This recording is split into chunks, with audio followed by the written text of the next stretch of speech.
Asian paints ہندوستانی تاریخ کی سب سے بڑی کمپنیوں میں سے ایک ہے اور اس کمپنی کے بارے میں سب سے حیران کن چیز یہ ہے کہ یہ واحد کمپنی ہے جس نے پچھلے 60 سالوں سے مسلسل ترقی کی۔ ایشین پینٹ کی کہانی 1942 کے اتار چڑھاؤ کے وقت جب انڈیا بہت سے معاشی مسائل سے دوچار تھا، اس وقت تک ہندوستان انگریزوں کے راج کے زیر تسلط تھا۔ دوسری جنگ عظیم ابھی جاری تھی اور اس وقت کی حکومت کی طرف سے بھارت میں پینٹس کی درآمد پر عارضی طور پر پابندی لگا دی گئی تھی۔ ان دنوں ہندوستان میں صرف چند ایک کمپنیاں تھیں جسے ہندوستانی لوگ خصوصاً عمرہ کافی پسند کرتے تھے۔ شالیمار پینٹ اس وقت مارکیٹ میں اہم کھلاڑی اور لیڈر تھا، لیکن اس پابندی کا نتیجہ شاندار نکلا۔ گھریلو پیداوار کے مواقع لوگوں کو ملے اور ان مواقع کو تلاش کرنا اسی چیز کے مد نظر اس وقت مسٹر چمپک لال چوکسی اور ان کے 3 دوستوں نے 1942 میں ممبئی میں ایشین پینٹس قائم کی، اور اس شریف آدمی کی سب سے حیرت انگیز خصلتوں میں سے ایک یہ تھی کہ وہ ایک ناقابل یقین مارکیٹ محقق تھا اور اس نے پینٹ کی انڈسٹری کو سمجھنے میں کافی وقت صرف کیا تھا۔ اور اس وقت مسٹر چمپک لال نے سمجھا اور سوچا کہ پینٹ انڈسٹری کے 2 واضح حصے ہیں، جن میں سے ایک صنعتی طبقہ تھا اور دوسرا آرائشی پینٹ طبقہ تھا۔ ان میں سے ایک حصہ تھا B2B جو تمام بڑے کارخانوں اور فیکٹریوں کو پینٹ سپلائی کرتا تھا، جبکہ دوسرا حصہ تھا B2C جو کہ ایک ڈیکوریٹو سیگمنٹ کے طور پر استعمال ہوتا تھا۔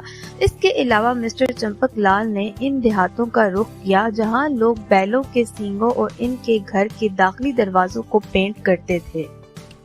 وہ اسے خوش آئین سمجھتے تھے۔ اس مطالبے کو دیکھتے ہوئے مسٹر چوکسی نے گاؤں کے تقسیم کاروں کو سپلائی شروع کر دی اور کچھ ہی عرصے میں بڑے ڈسٹریبیوٹرز نے ایشین پینٹ سے رابطہ کرنا شروع کر دیا، اور اگلے 10 سالوں میں اس کے ساتھ دہی سے شہری 1952 تک ان کی آمدنی میں 23 کروڑ روپے تک کا اضافہ ہوا۔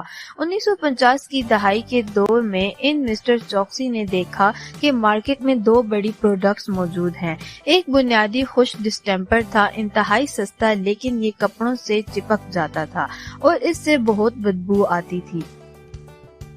دوسری پروڈکٹ پلاسٹک ایمولیشن تھی جو ان تمام مسائل سے آزاد تھی لیکن آزمائے ہوئے ڈسٹمپر سے 5 گنا زیادہ مہنگی تھی۔ یہ عام آدمی کے لیے ناقابل برداشت تھی۔ ان تمام پوائنٹس کو مد نظر رکھتے ہوئے ایشیا پینٹ نے ایک گیم چینجنگ پروڈکٹ لانچ کی۔ اس کی لانچ کے بعد مارکیٹ میں اس کی ڈیمانڈ آسمان تک جا پہنچی۔ اگرچہ اس دوران فرم کو زیادہ منافع نہیں ہوا تھا، لیکن 1950 کی دہائی میں 1952 سے 1962 تک آمدنی میں خوب اضافہ ہوا۔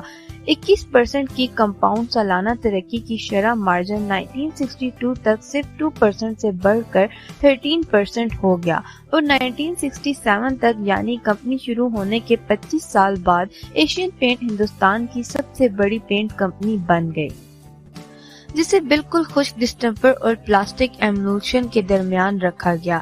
یہ ایک انقلابی پروڈکٹ تھی۔ اس میں پلاسٹک ایمولیشن کی خصوصیات تھیں۔ یہ ایمولیشن پروڈکٹ سے بہت سستی تھی۔ اس کی مارکیٹنگ کے لیے کچھ حکمت عملیاں تیار کی گئیں، جس میں کہا گیا اپنا غصہ مت چھوڑیں، ٹریکٹر ڈسٹمپر استعمال کریں۔ کیونکہ ایشین پینٹ اپنے سرمایہ کو تیزی سے بڑھانے کی صلاحیت رکھتی تھی، لہٰذا وہ ایک بڑے نیٹ ورک یعنی ڈسٹریبیوٹرز کی خدمت کرنے کے قابل تھے، اور ساتھ ہی ڈیلرز بھی مل رہے تھے۔ اس طرح سے ایشیا پینٹس نے اپنی سپلائی چین کو مضبوط کیا اور ناقابل یقین حد تک بڑھایا۔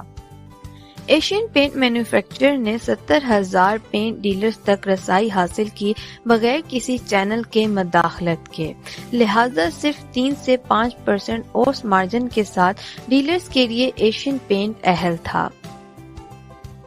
ایشین پینٹ نے ٹینٹنگ مشینوں کو اپنانے کے لیے ایک ہموار نظام بنایا، کیونکہ اس وقت مسئلہ یہ تھا کہ ٹینٹنگ مشینیں کارخانے کے مالکان کے لیے مخصوص تھیں، لیکن ایشیا پینٹ نے اپنی ناقابل یقین حکمت عملی سے اس بات کو باور کرایا کہ یہ مشینیں پینٹس کی دنیا میں نہایت ہی اہم ہیں۔ اس کے بعد آتا ہے کسٹمر اعتماد، جو ایشیا پینٹ پر اس قدر مضبوط تھا کہ معیار اور کوالٹی کے معاملے میں اس سے اچھا کوئی ہو ہی نہیں سکتا، جس کی وجہ سے یہ کمپنی نہ صرف انڈیا بلکہ پوری دنیا میں پینٹس کے میدان میں کارآمد ثابت ہوئی۔ اب تک کے لیے اتنا ہی۔ اگر آپ کو ہماری ویڈیو پسند آئی ہے تو ہمارے چینل کو سبسکرائب کریں۔ ملتے ہیں اگلی ویڈیو میں، تب تک کے لیے اپنا خیال رکھیں۔ خدا حافظ۔